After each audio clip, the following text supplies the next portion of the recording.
Hey there, folks. Welcome to episode 17 of the What the Futures podcast. I hope you're having a great day wherever you're tuning in from. It's been a bit of a week here for myself. I'm recording Thursday evening, which is much later than usual. I've got my wonderful glass of Gibson's to help me get through today's recording. It is just wonderful after a very busy week. Of course, episode 17 is brought to you by John Deere.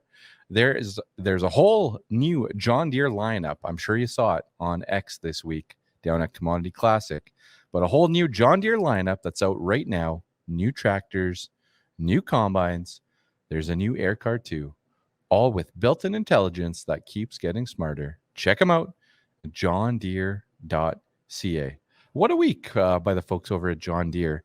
I was actually supposed to attend Commodity Classic. It was on the bucket list, number one, and it was on the calendar as well. But my travels took me a little bit far and wide here, and just couldn't swing all the travel. So Commodity Classic, I'm coming for you in 2025. Write it down. I'm going to be there.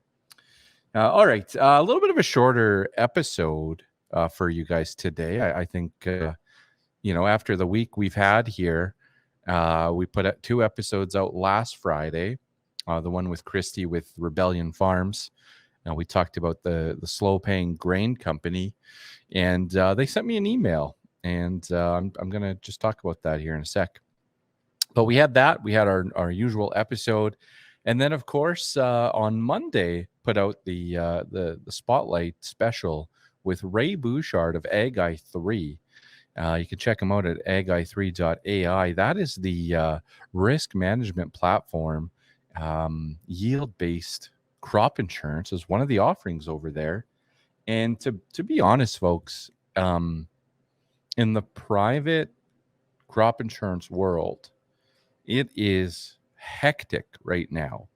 I'm not saying this as a sales pitch, but for eating our veggies, one of my things for this week is reviewing your risk management strategies, and that may include some of your insurance programs. I know those tuning in from Alberta, you haven't seen your AFSC documents. You won't see them for a while yet. But Manitoba's had theirs for quite some time here, over a month now. And Saskatchewan's got their what if scenarios if you log into the platform. And from a private insurance side, it is full out, hair back, 100 miles an hour. And they're busy, folks. They're busy. And if you haven't already, again, if you're looking for risk management strategies in 2024, I strongly encourage you to check out agi3.ai. Send them a note, someone from the team. Full disclosure, that's where I work, during the day. That's where I'm hanging my hat.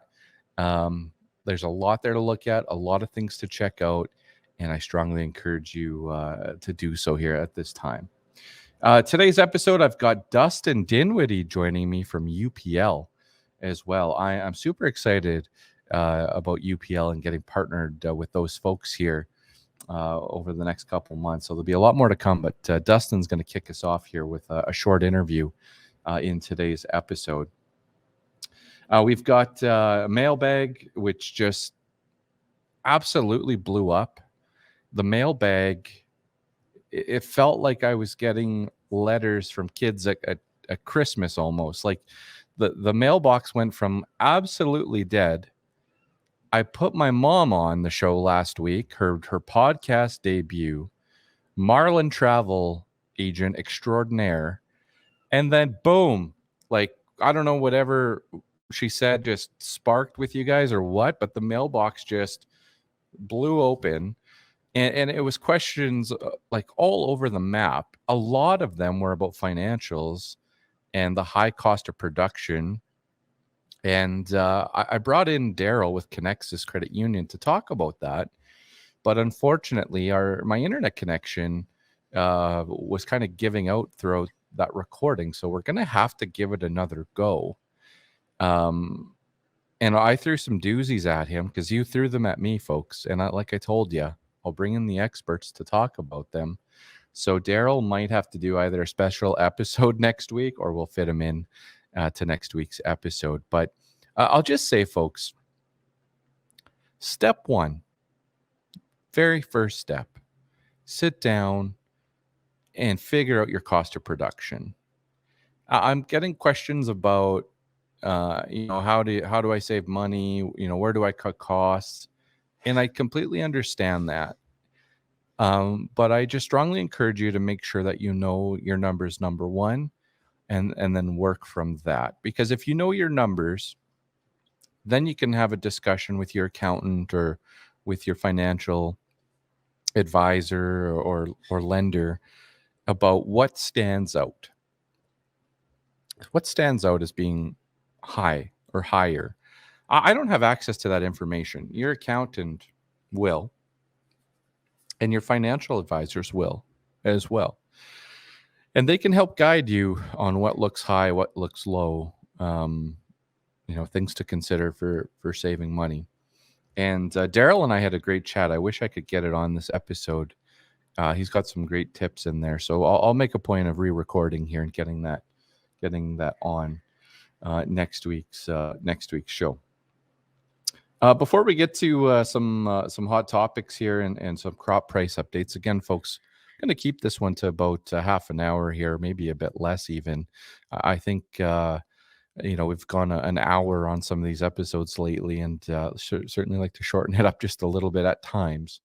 And with the week I've had here, the busyness, it's a good episode to do that. So, of course, folks, I appreciate all the emails. I haven't had a chance to respond to all of them yet. I appreciate the comments on YouTube or on our social media feeds. Um, they're all fantastic, and I really appreciate the interaction. Again, folks, you have an opportunity to drive the show here just a little bit, and asking those questions certainly can do that. With the podcast, a couple things. Of course, follow us on all social media channels. Next week, I'll launch kind of our March initiative when it comes to getting your name entered to potentially win a trip for two to Nashville, Tennessee. It's basically going to involve you reaching out to friends and neighbors and having them tune into the podcast. So stay tuned for that.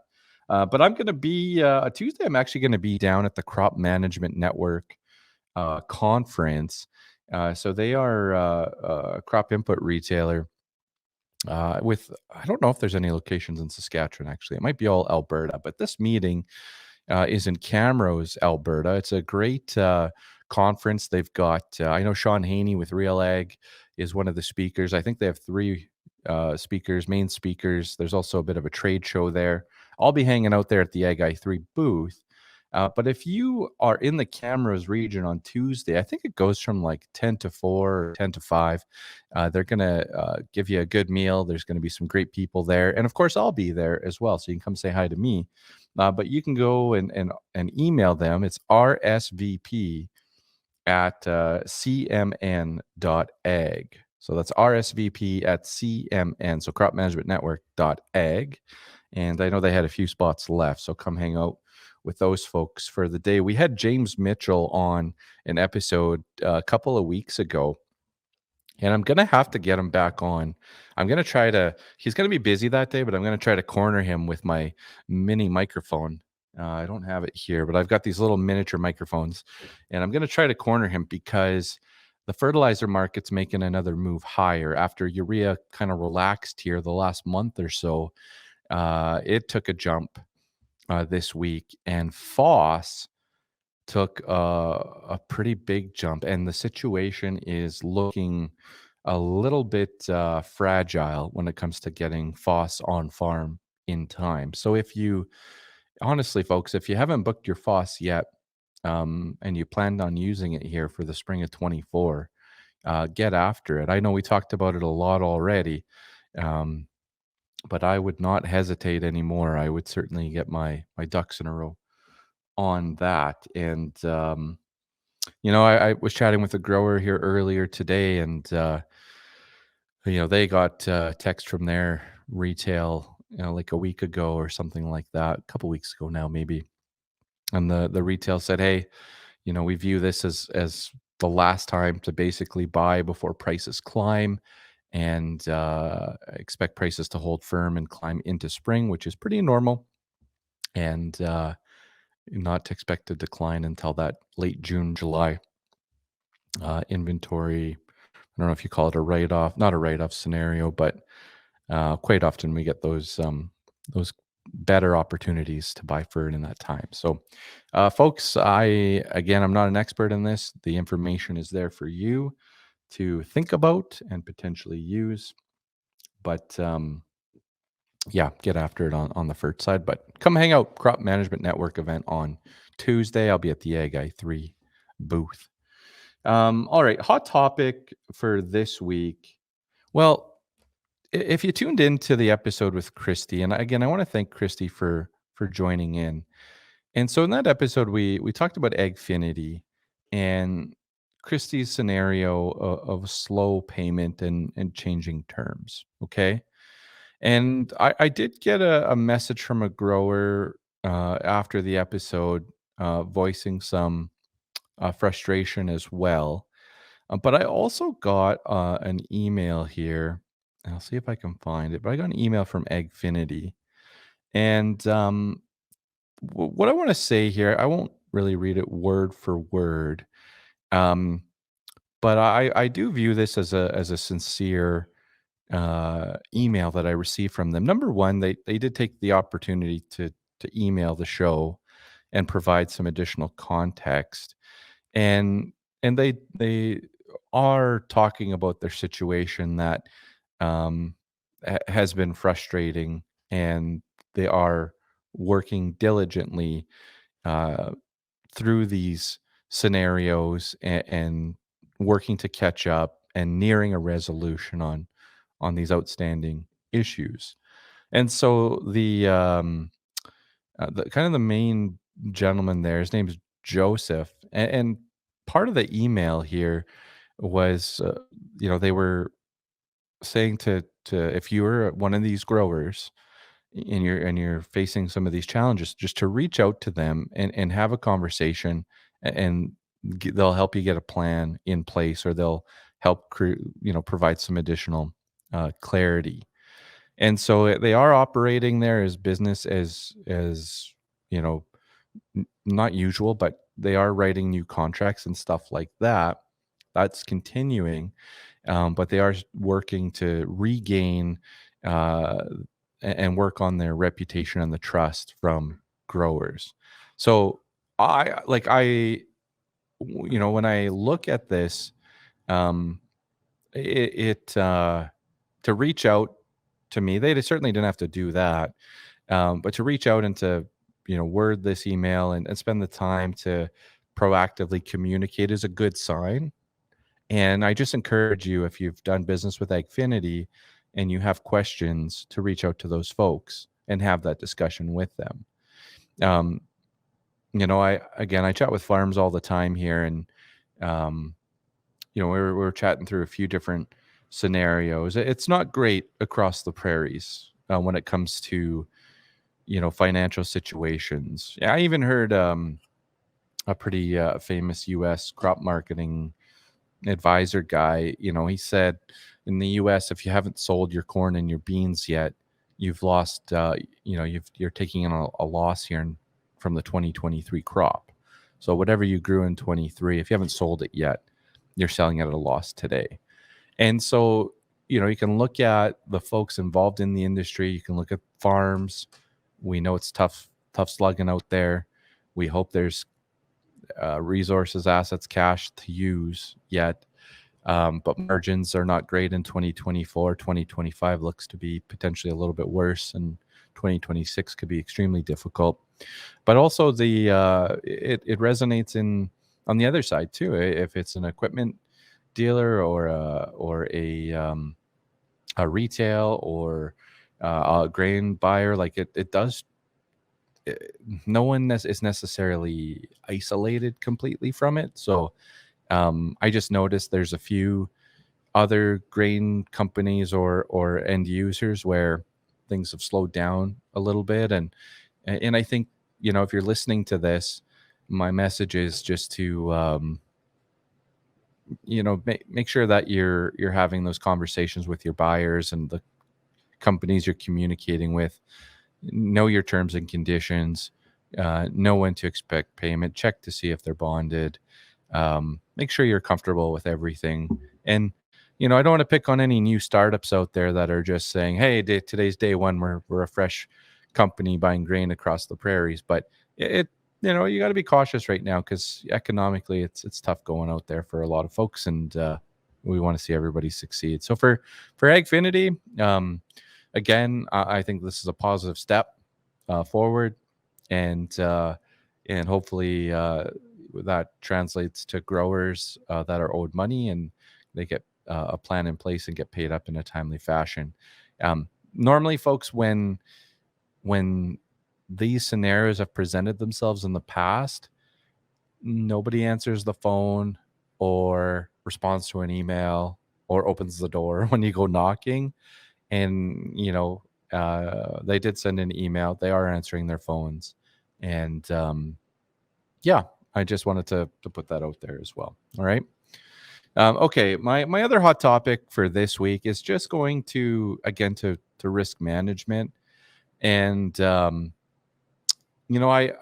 our farm, I'm not saying this stuff so that you guys think that our farm knows what the heck we're doing, because we have plenty of challenges like everybody else, right?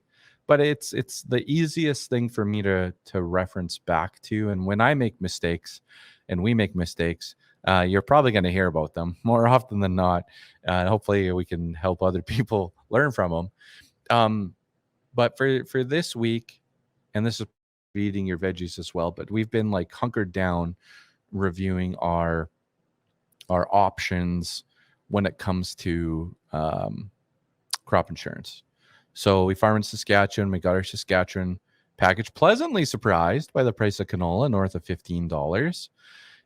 So pretty happy with that. We got a little yield boost as well. Our 22 yields came in, so that's good. The premium's up, but the overall package, it is what it is. But kind of pleasantly surprised. But we still fall short in a few areas on covering our cost of production. And so canola's fine, but barley, our yield index, we're fairly new barley growers, so yield is a little bit lower than what we would like to see. So we're a little shy there. We're a little bit shy on our wheat. I think lots of farms are across the prairies, and our coverage on peas is a little bit shy as well. It's closer, but still a little bit shy there. So for us, we've been looking at all sorts of scenarios, and again, folks, it may not seem hectic out there from a crop insurance side, but it is gangbusters. And when you look at private insurance products, these are businesses that the way the industry works is they have limited capacity. It's just the way it works when there's everyone wishes they had maximum capacity, but as they get going, it is limited capacity, and there are going to be people on the outside looking in and saying, shoot, why didn't I get behind it? And I know you guys are going to listen and say, he works for those guys, that's why he's saying all this.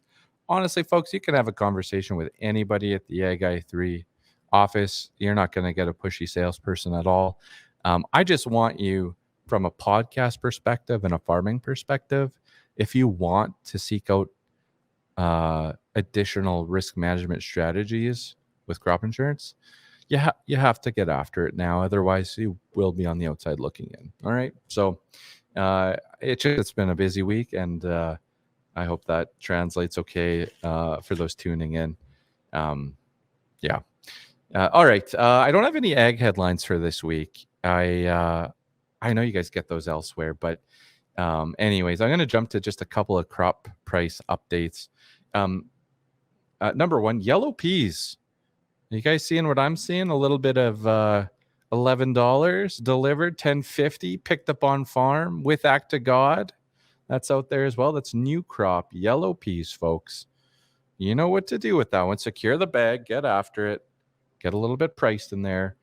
If you're a yellow pea grower, let's say you grow like peas and you're growing maybe some feed, barley, wheat, canola, and you didn't get any wheat or canola done, um, this is your chance to do a little bit of crop marketing to help boost your confidence level a little bit. Just get a little bit of something sold, just to remember how it feels to forward sell and to get going on this. You're insured. Saskatchewan, you're insured at geez, what was it? Nine and a bit. Alberta's high eights. Like, you can go and secure some decent margin opportunity on yellow peas. So go and make that phone call and start to build up your confidence again, because you are going to sell canola here one day. And I'm going to talk about futures in a second. From there, maple peas, new crop maple peas hit $18 picked up on farm with Act of God. So that's a little uptick there as well on those maples. And I wanted to mention Ray Glenn. They put out a great weekly little market commentary. You guys can check it out as well. It's just right on the website. But they also talked about barley, 1 million ton carryover, up 35% year over year. And I know that barley looks good from a crop insurance perspective. But where corn kind of travels, barley will travel for price, and there's quite a bit of supply around.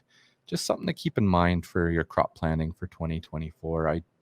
I just can't get too bulled up on barley here at this time. Now, I do have some positive news if we just switch to futures for a second.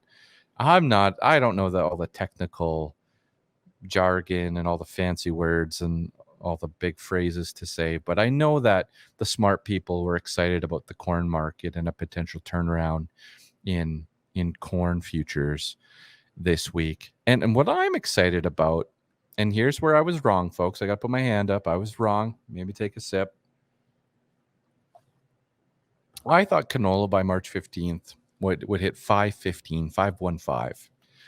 And what I've seen out of the canola market is that futures are going, well, we're trading fairly sideways now, and we're challenging the 20-day moving average. But we were going down, so we were dropping, how do I say it? Not as fast, right? Not as severe. So we started to slow down on the sell-off. And, full disclosure, I own canola puts, and for my plan, I'll be exiting those here in probably the next week, getting out of those puts. So I want to tell you guys, if we, oh shoot, I didn't do my positive moments yet. Maybe this canola market's turning around here just a little bit.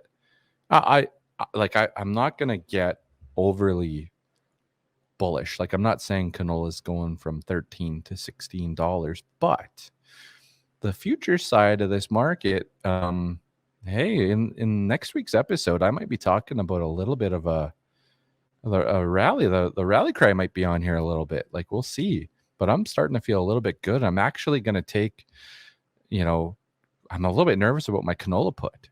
So, take that for what it's worth. I could be completely wrong, but I was wrong about the 515. It's not, knock on wood, doesn't seem to want to go there. Maybe it's 550 or 560 is a support line. But here we go, folks. We might be catching our bounce. All right. Okay. What else do I have for prices? Eating our veggies. So again, review your risk management and private insurance plan. That's number one. Number two, sell some yellow peas. Just talked about that. And number three, in portions of the prairies, I hate that these words are going to come out of my mouth, but I'm not bullish canola basis. Like, not a whole bunch. Like, there's a bit of export demand to China. That's great. Crushers are going to fill in that May position and pay a bit for that. That's great. But I just wonder if we need to grab some of that basis. And you got to be disciplined. Oh, you got to be disciplined, folks, on the future side. Don't just do it and, throw a Hail Mary and say, I'm not pricing this till July. The market's going to scream. Don't do that. But maybe consider if there's a basis premium in your yard, in your area, in your backyard.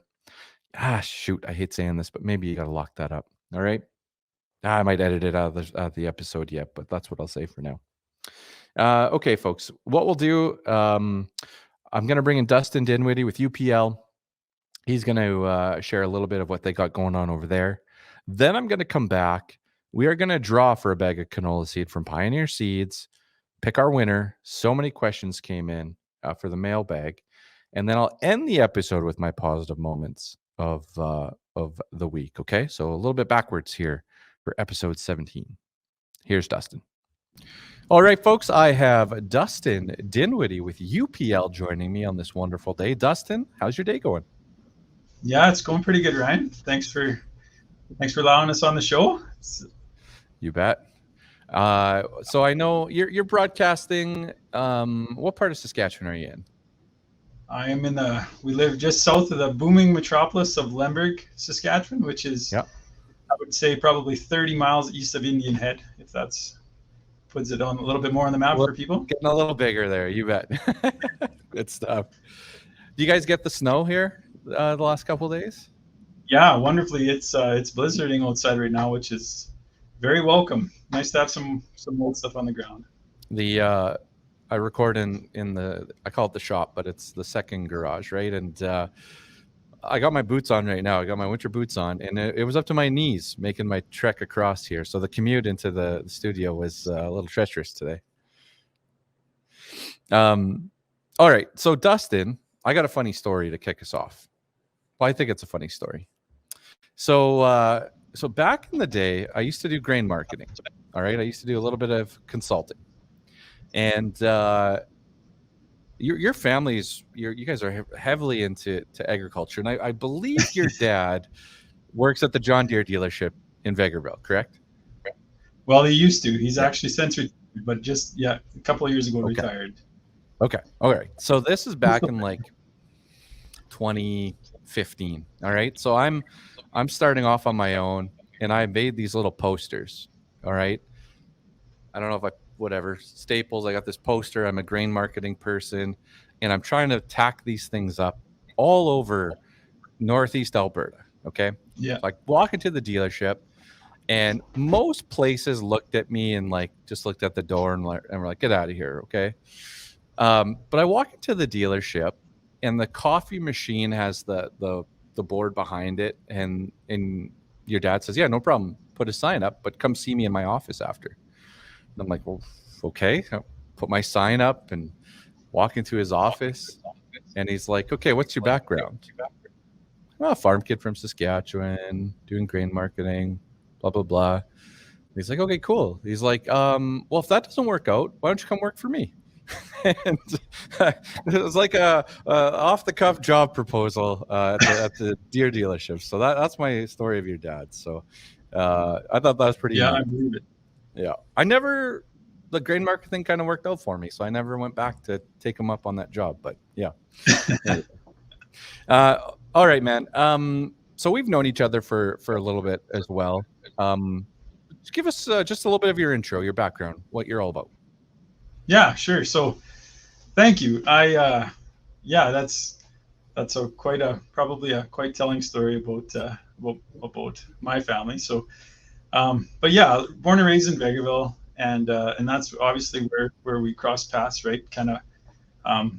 I was just leaving Cargill and from a sales job, and you're, I think, just kind of coming into a grain marketing side. So, crossed over with a lot of customers and have really appreciated your insight over the years. So from there, went to work for a company called Arista as a sales rep, and met my wife, who was actually from Saskatchewan, from Lemberg, and we got married and decided to move to Saskatchewan. So we've been here for, I guess we've been here for 9 years already. Holy moly! Wow, how time flies. Yeah, so I've worked for Arista for a long time. Arista became UPL in 2018, I think. So really the same people in Canada, the same products in Canada, a few more products, but changed names. And UPL isn't a very well-known name within the Canadian market for sure.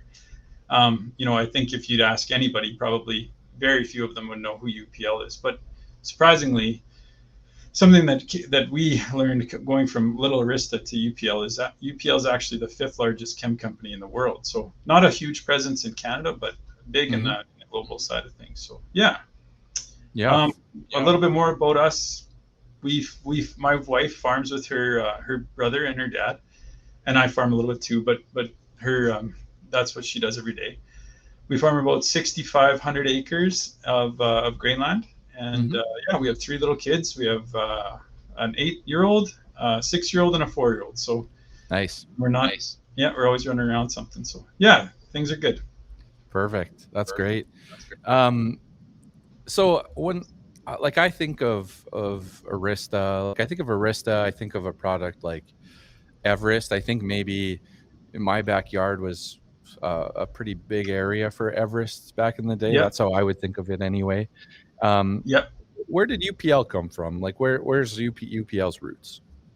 Yeah, sure. So UPL is an Indian based and owned chemistry company, and they bought Arista for a couple reasons, but one of them was for their suite of chemistry around the world, but the other one was actually for their biological side of the business too, that they're started to really heavily invest in. So you'll start to see more of that come out of UPL from a Canadian standpoint in the next few years.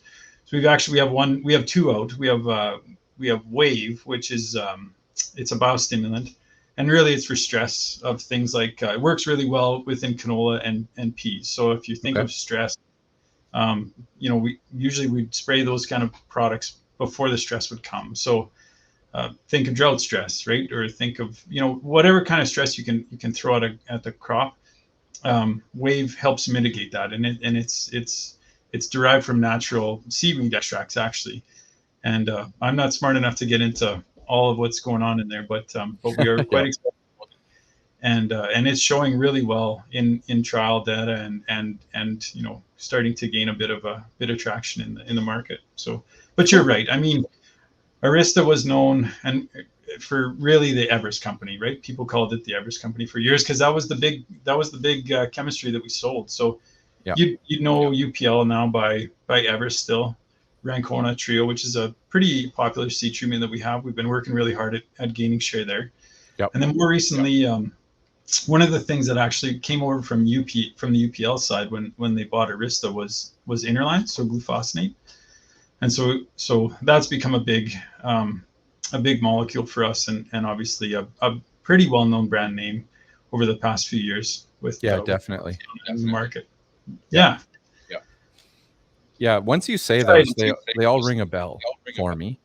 But I would, I would struggle to associate them with UPL, but they all ring a bell for me for sure, especially Interline and Rancona. So awesome. Yeah. Okay. So we got a little bit of what you guys have here in your suite of products. Anything new on the horizon that you guys are excited about here for 2024? Yeah. For sure. So there's a few. I'll talk about a couple of them maybe quickly, but one I really want to hone in on, which is Battalion, and I'll maybe come back to that. But we're changing how we're going to do clethodim a little bit so it used to be that clethodim was so select, or Centurion also it's known by, would be like a 2 jugs in a box. And so we've switched to a 1 jug solution or a 1 drum solution. So we're quite excited about that. We're calling it Select 1. We're also adding though another product to that kind of that mainstay of products, and it's going to be called Select Plus. And so it's going to actually have clethodim in it, which is is what we're talking about with for wild oat control. But it's also going to have quizalofop in it, and that's really good for things like foxtail barley, for example, would be a really good strong spot there. Wave, already talked about a little bit. We're putting a lot of focus on that. And then obviously Battalion too, which I would like to talk a little bit more about if we can today. But it's really exciting to us. Yeah, those would be the big 3 that we're really focused on as we move into the 2024 growing year. So what's getting you excited about Battalion? What's that one all about? Yeah, so Battalion, we got registered right before Christmas. So it's been a long time coming. We've been quite excited about this one for a few years. And basically, it's going to do a lot of things, but it's got 4 active ingredients in one jug, and so it's a broad spectrum uh, product for wheat. Okay. Um, Really, in the black soil zone, in the dark brown, is really where it's going to fit. And but what we're excited about is it's going to bring a lot of ease of use and a lot of time savings to the grower. So it's got 4 active ingredients. It's got flucarbazole, which obviously is Everest. It's got fluroxypyr, which is a group 4, MCA, which is a group 4, and bromoxynol. And so it's got 3 modes of action, and it's got 2 spectrums of control. So it'll control your wild oats and your grass seed, but it's also going to control your broadleaf weeds. And it's all in one jug, which is really nice. I mean, lots of times, we've sold Everest for a number of years, and it's worked well. But the grower always has to add more jugs and make a tank mix, and sometimes the trailer is pretty full with that, right? This is a lot simpler and a lot easier and really a lot quicker, which is going to be I think a game changer for us. So we actually brought Battalion to market in 2019. Okay. And we were really excited about it. And we had some formulation troubles trying to jam so many things into that jug. We had some problems with it coming out of the jug. And some of the people that you used to grain market for, I know, were some of the people who had trouble with it. So okay, so those guys. But we're really excited about bringing it back, and it took a few years to get that right and to get the chemistry figured out properly. But it will not fail now, and I can say that with 100% assurance because I've frozen it and thawed it and poured it out myself to make sure that it's not gonna give us trouble. So we're quite excited about Battalion. I think it's gonna have a huge spot on a spray trailer. It's gonna bring the flushing control of Everest, and then also really a lot of nice stuff about on the broadleaf side. So it'll be good. Yeah, you bet. I think my brother usually at spray season has a couple of big markers and recipes Yeah. all written out on boxes everywhere, and making sure that the sprayer operator's got the right recipe going on and all that. So this sounds like it might be just a little bit easier at times if it's all in one jug. So it sounds good. Yeah, no, big time. All right, Dustin, I appreciate you joining me today. Anything else that you want to touch on at UPL? You guys got anything coming up? Any deadlines, events, anything like that? I think there's just a couple of things. We were at all the big farm shows over the last couple of months. Yep. We're going to try to do some smaller grower things, maybe a little bit more dynamic and in place over the next couple of months. So kind of stay tuned for that.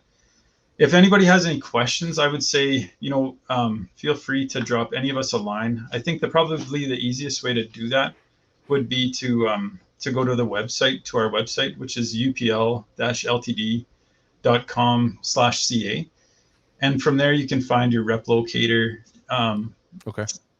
Or look for at any of the tech sheets or anything that we talked about. Yeah, I think that's probably all I'd want to say, and just really appreciate the time today, and really appreciate your show, Ryan. So thank you for that. You bet. Well, appreciate you coming on and connecting, and I'm sure we'll hear a lot more from UPL here as 2024 moves on. So yeah, enjoy the snow out there, and we'll be in touch soon. Yeah, sounds good, man. Thanks. All right, thanks, Dustin, for joining the show. I'm super excited. UPL's we're just working through some details, but they're stepping up to join the show here. So I'm super pumped to have them on board here, moving forward. We got lots of exciting things coming up. All right, I'm gonna spin the wheel of winning here while I record. I don't think you guys can hear this, but anyway, there it goes. So lots of questions came in the mailbag, which is sponsored by Pioneer Seeds, the great agency of our farm. Canola seeds since November. We had Matt was our winner at the podcast launch party. Brad was our winner in December. In January, it was Christopher, and now we got a February winner here as well. And Robert Geis from Barhead, Alberta. He was wondering what the outlook was on Faba Beans. And I promise, folks, I'm going to answer more mailbag questions in short order. But he was asking about the Faba bean market. Now, Robert, I appreciate the question in regards to Faba beans. And Faba beans are a crop that I have struggled to market in my career, which is not what you want to hear for an answer right off the bat. But there was a really strong success story. Faba beans were a strong success story here in portions of the prairies in 2023. And I saw some phenomenal returns where folks got a tremendous yield and a tremendous price. And it just turned out really, really well for Faba beans for some of these farms. Now it's a bit of it's a smaller acre crop prairie wide. We're talking about 100,000 acres, you know, not quite half and half in Alberta and Saskatchewan. You've got an export market, which has been kind of my frustration. The export market, not that it comes and goes per se, but if you have harvest the right quality at the right time, it can turn out well. But it's a bit of a niche crop. Demand isn't always available, and it can be a little bit frustrating to deal with at times. Now, if it's going into the feed market, it's a little bit more consistent, but you're going to see a substantial discount over that export market. And so, what I would say is that, like all commodities, generally speaking, that the trend here for everything into 2025 is lower than where we're at today. So if Robert, if someone's offering you a price, like you're insured in Alberta, I think it's jeepers, was it $9 a bushel? I think it was $9 a bushel for Fabas. If someone's going to come at you with like a 12 or a 13 or a 14 to get started uh, with that tight supply from last year, then you're going to want to take a hard look at that with Act of God and get some pretty heavy contracting done. Because, even though some crops can stand out on their own from a margin perspective and can hold their own, the trend for for commodities is lower. And it wouldn't surprise me to see a little rebound in acreage, and with that, just a little bit lower price trend as well.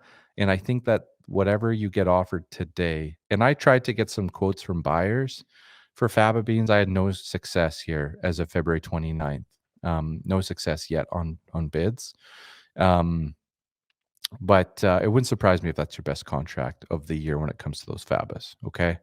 Lots of things can happen on a small acre crop like Faba beans. I know that you're looking for more direction than that, but that's about all I can say on it here at this time. So Robert is our winner of our Pioneer canola seed for the month of February. So congratulations, Robert. I'm going to send you an email here in a few minutes and get you teed up with the folks at Tower Farms. Again, folks, if you entered a question, you are entered to win a bag of canola seed. You are also still entered to potentially win that trip for two to Nashville, Tennessee. What the Futures podcast sending you to Nashville. So keep sending them in. I'm going to do my best to get them answered. I'm going to try to answer more at some point next week. I might do like a live episode and answer them, or maybe something on X, or I don't know what, but I got to get more of these questions answered. And Daryl with Connexus is going to join me as well. And he's going to join me and answer some of the financial ones. Again, internet connection was our struggle. All right. Positive moments of the week. Ending the show backwards. My wife and I, positive moment, the only one I think for this week. We went on, so we have two kids, right? We have Willa, who's 3, and we have Finn, who is just over a year old. And we went on our first date since Finn was born, our first date where we left the kids with the babysitter. Okay. Abigail's the name of our babysitter. We had left them with family before on one occasion, and we went out to dinner, but we were FaceTiming our daughter pretty much half the time. It didn't go that well. Anyway, this time we went to a movie. This was the first movie I've seen in theater since Top Gun. So whenever that came out, not the old Top Gun, but the new one. So I think it's been a while, right, since my last movie. And we had a great afternoon, and a nice little dinner. And the kids did phenomenal. They did phenomenal. They love the babysitter. Can't wait for the next one. And the kids were pumped. So we got to go on our first like adult date with the kids under the watchful eye of the babysitter. So that was fantastic. That's my positive moment for the week. Okay, folks, that's it for episode 17. I know it's a bit of a mishmash here for this one, but thanks for tuning in. I appreciate all your listens and your ears. And for now, I'm out.